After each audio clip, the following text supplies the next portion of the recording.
Trump's also, obviously, we're going to talk about the riots, the big George Floyd riots. So these have erupted across the states in the last few days, led by a horrible death that occurred when a policeman killed, he's now been arrested for the murder of George Floyd, who was arrested apparently over a $20 counterfeit note or something. It's a tragic story.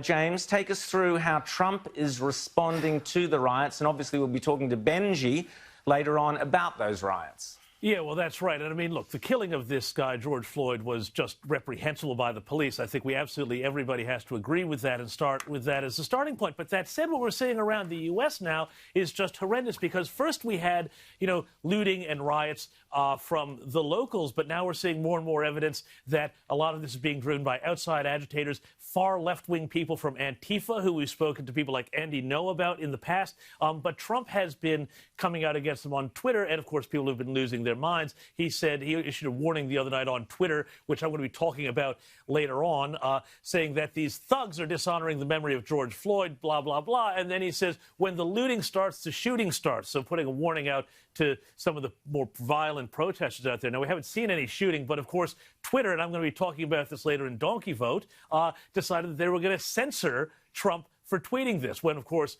all sorts of far-left people are tweeting far worse implications to violence all over the place.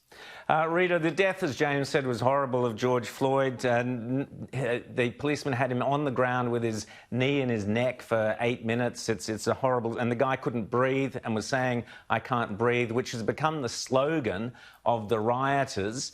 But we've seen some pretty strange events as well. Tell us, Rita, about what occurred at CNN. Oh, yes.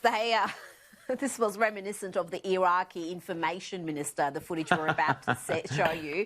This is a CNN reporter standing in front of... Well, first CNN itself was targeted.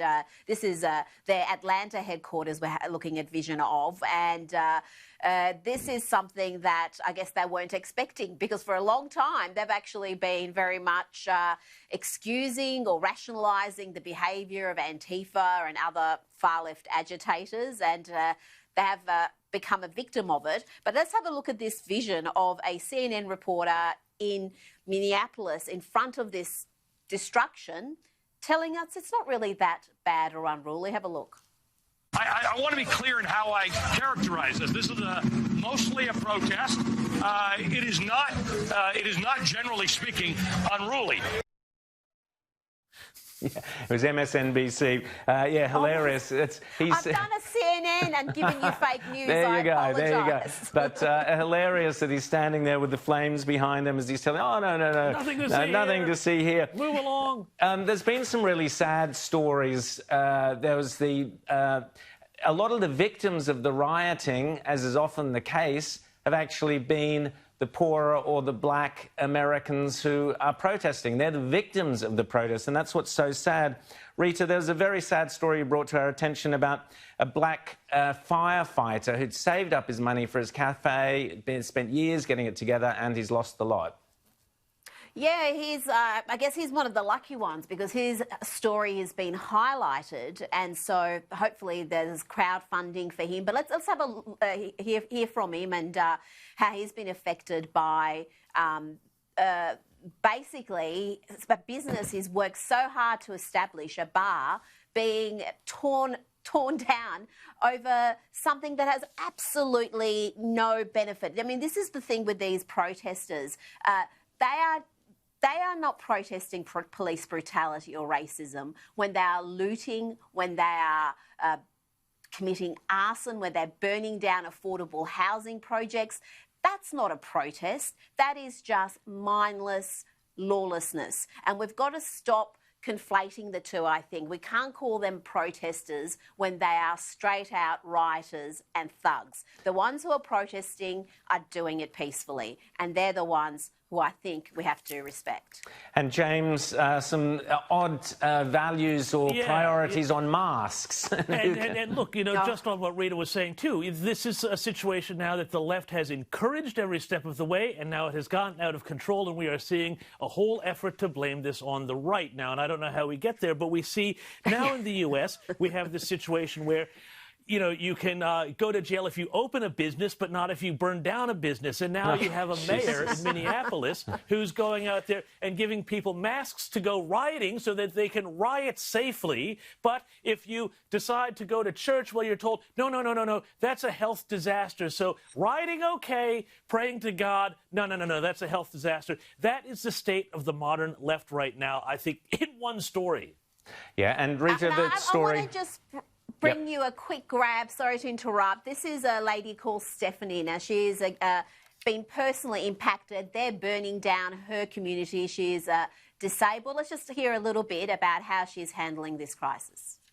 How was last night? Scary. I live in the high-rise right back here, and I seen them as they came down Lake Street. But then they turned and started coming over here, and I'm sitting out looking out my window. And they went straight to Office Max, the dollar store, and every store over here that I go to. I have nowhere to go now. I have no way to get there because the buses aren't running. These people did this for no reason. It's not going to bring George back here. Yeah, very sad story. And as we said, it's often the poorest and the minority groups, such as the blacks, who suffer the most at the hand of the very people who supposedly were supporting them. Trump must be wondering if he can ever turn a trick, Rita and James, because the economy is finally bouncing back in America. More people applying for jobs than losing them. More people returned to work last week in the States than lost their jobs, which is great. But poor old Trump is now immersed in all the riots.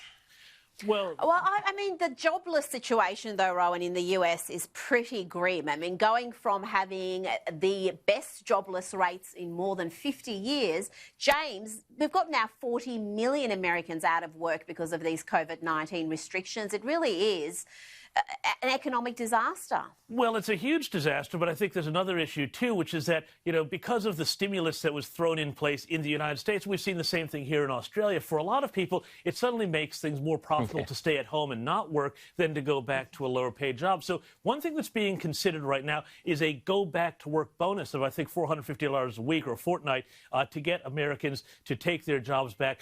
I think that that's going to be money well spent. I think it's much better to support people to go back to work than to keep them sitting on their backsides. And I was actually really cheered by some of this jobless news and some of the news we've had out of Australia this week about the economy, that we may not have completely wrecked things as horribly as we'd feared at the start of this. So we'll see. Well, that's true, and we do seem to be getting good news on that strength, but no thanks to the premiers. Rita, at the same time that Trump is suggesting paying people to go back to work, your bloke down there, Desperate Dan, is fining people if they want to go back to work. It doesn't make sense to me.